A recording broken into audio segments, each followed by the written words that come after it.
Акыркы жылдарда оор сыноону башынан өткөрүп, өздүк курам арасында жоготууларга дуушар болгон чек ара кызматындагы мекен сакчылары күн-түн, ысык суук дебей, мамлекеттин бүтүндүгүн коргоп келишүүдө. Чек арадагы жоокерлерди моралдык жактан колдоо багытында ар бир чек арачыга бирден китеп акциясы Баткен шаарында өттү.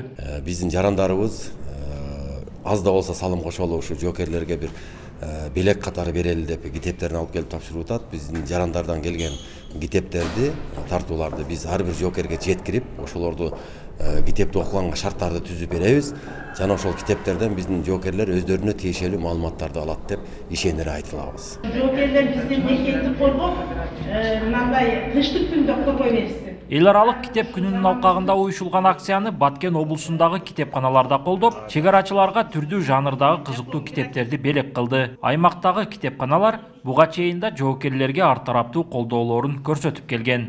Ошо 100дөн ашык китеп алып бардык.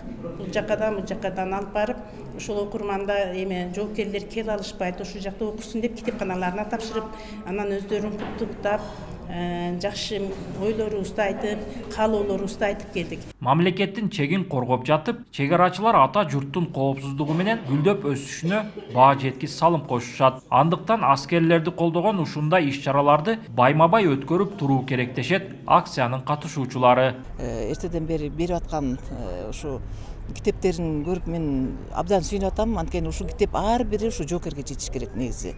Анан баягы жоокерлер дагы негизи деген кыргыз армия бул, коом бул, армияга көз карандыбыз да. Ошондуктан ушу армиябыз тынч болсо, анан мамлекетибиз дагы тынч болот экен.